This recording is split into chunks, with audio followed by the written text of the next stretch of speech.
Hi everyone, good morning and welcome to our webinar.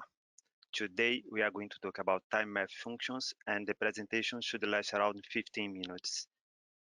As always, if you have any questions, please add them in the question panel and we will go through them at the end of the presentation. That said, let's get started. Hello and welcome to today's webinar. Today we will be looking at time math functions. Let's look at our agenda for today. First, we will define time math.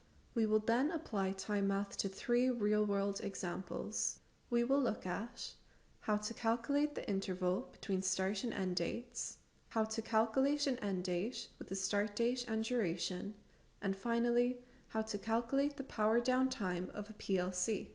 There will be demonstrations throughout, and we will finish with a Q&A session. Let's first look at what time math is.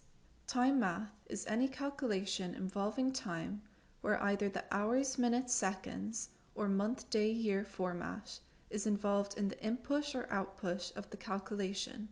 Some problems that can be solved using time math include: what is the projected service date for this machine? How many days has it been since this machine was maintained? And how long has this machine been powered down? These are the questions we will be answering in our demonstrations today using time math. Next, we will look at why time math can be challenging. When we are using a PLC or OCS all-in-one controller, we usually use a timer or counter to keep track of a time interval. However, these timers and counters can't perform calculations on their own. Instead, you would need to write logic into your program or do the required calculations yourself. Because of how time is formatted and stored, additional programming is needed to change the format, for example, from seconds into an hours, minutes, seconds format. The days, month, year format requires even more programming, as factors such as leap years and each month having a different amount of days must also be taken into consideration.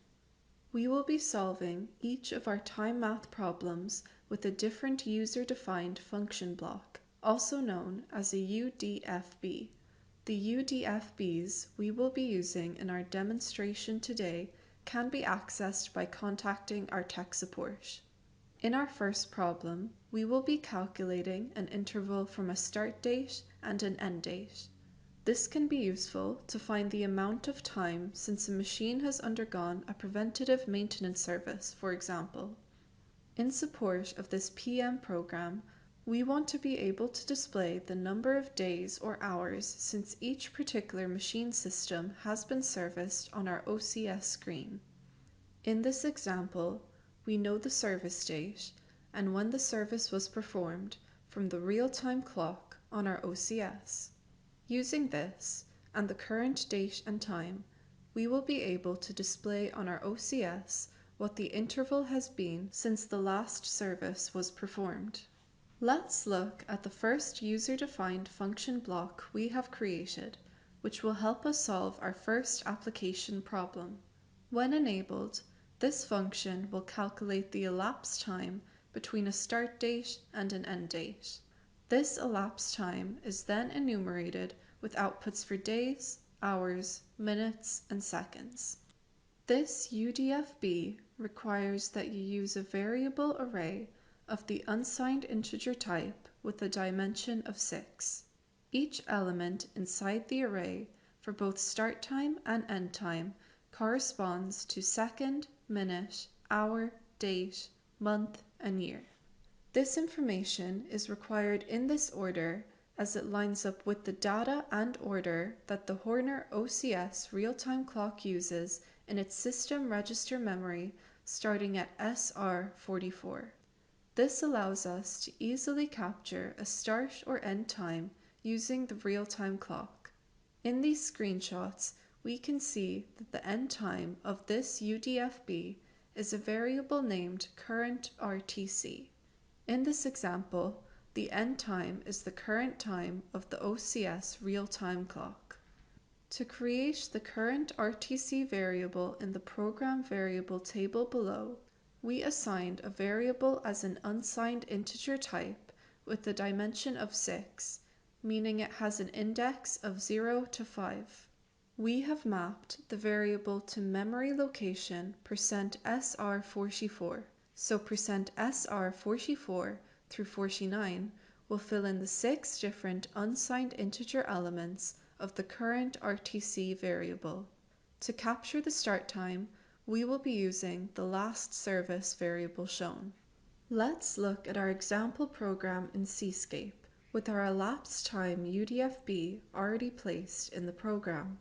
To make the UDFB available in our program, we would right-click Logic Modules and select Import Logic Module. From there, you can navigate to the CPU files you have downloaded for your function block. Once the UDFB files are added, they will appear under UDFB modules. To add this UDFB into the program, it can be found in Project Toolbox under UDFBs and dragged into the program. You will then be asked to input an instance name for the UDFB. Here we have named this duration. Once this is added, we can see the name of the UDFB instance listed in the program variable table below, with our UDFB elapsed time as the type. In our function block, we have the start and end times as our inputs, and our time interval in days, hours, minutes, and seconds as our output. We have also created a test screen where we can enter a start date and an end date. When enabled, the test screen will then tell us the time interval in days, hours, minutes, and seconds. Now let's look at this test screen in our bench setup. Here we can see our start and end date is set to January 1st, 2023. First, we will add 1 day to our end result. When we enable our test, we can see that the elapsed time between the start and end date is 1 day. Next, we will add 1 year to our end date. Here, our calculation did not update as we did not turn the enable function off. This is because our function block only operates on the leading edge of the enable function. To get a new calculation, we will have to turn off the enable function and then turn it on again. Here the interval has been calculated to be 366 days. When we change our end date to January 1st again, our interval is 365 days. Finally, if we change the year in our end date to 2025, we will get an output of 731 days. This is because 2024 is a leap year, so we have 365 days in 2023 and 366 days in 2024. Next, we will look at how to find an end date using a start date and an interval. We will use our preventative maintenance program example again. Now we want to calculate the last service date for a machine. Similar to our previous demonstration, we know the last service date using the current time of our OCS. We will also be using the recommended service interval for this machine. We will use these to project the next service date and display it on the OCS screen.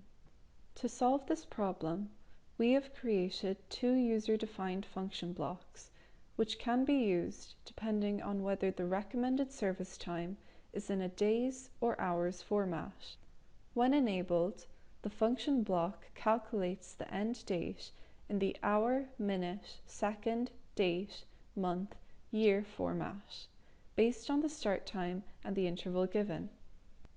Now we will look at solving our problem using the add days UDFB. We imported our UDFB the same way as our previous demonstration by right-clicking on Logic Modules and selecting our UDFB files, which we can then drag into our program from our project toolbox. The input for this UDFB is the start time and the interval as a number of days, and the output is the projected date that will result from adding the number of days in the recommended interval to our start date. Now let's look at our program in our bench setup. Similar to our previous demonstration, we can see our start date in the center of the screen. To the right of this, we have our projected end date, which will be the result of adding the start time and a certain amount of days using the Days to Add button. Although we have not yet performed any calculations, our end date is the 1st of January 1996. This is because our end date resets to the default time of the real-time clock of our OCS when we perform the clear function. Let's first test our program by adding 7 days to our start date. This has given us an end date of the 8th of January. Now let's add 100 days to our start date. This has given us a new end date of the 11th of April. Now let's add 100 days from the 1st of January 2024. Now our end date is 1 day earlier, as the 10th of April. This is because 2024 is a leap year, so the 29th of February is included in this calculation. When we press the clear button, we can see that our end date resets to the default for the real-time clock of our OCS, which is the 1st of January 1996. For our final problem, we will determine how long a machine has been powered down. This is useful to determine the correct startup procedure for a machine. For example, for seasonal equipment or machinery that isn't always in use, such as agricultural equipment, the startup procedure may need to be changed depending on how long the equipment was shut down for in order for it to operate properly. Knowing how long a machine has been powered down for is also needed to determine whether a shutdown procedure is first needed before starting up a machine. For this problem, we have created the power off UDFB. This UDFB does not have any inputs, so it just needs to be connected to the always-on contact in your logic. When enabled, this function will tell us the duration since the previous machine power down. This UDFB does not have any inputs because it is using the real-time clock of the OCS, as well as other system bits and system registers needed to make this calculation. This output will give us the duration in both the seconds and days, hours, minutes, seconds formats. Now we will look at our program in Cscape for this problem. We have named the instance for this UDFB downtime. Similar to the other UDFBs we have used, we need the always-on contact at the beginning of our logic. The first output is the total number of seconds, which has been assigned to a double integer value.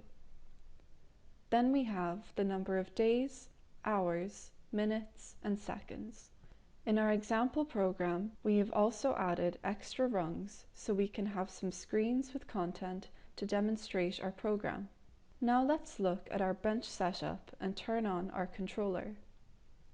Prior to this demonstration, the controller we are using here has been powered off for a few hours. On the right side of our screen, we can see that it has been 53,341 seconds since the previous power down of this controller. This format is useful when the specific number of seconds determines how we will react to a power down.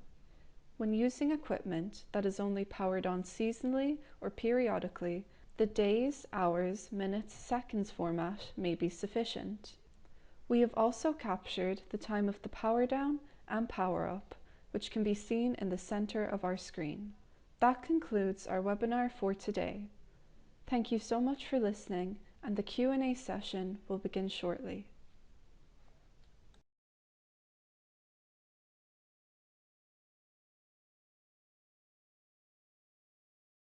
Okay, I'm back. And before I forget, if you need any of the UDFB blocks that were created for this presentation, please contact us and we will send them to you. Um, since we don't have any questions so far, let me jump into the agenda.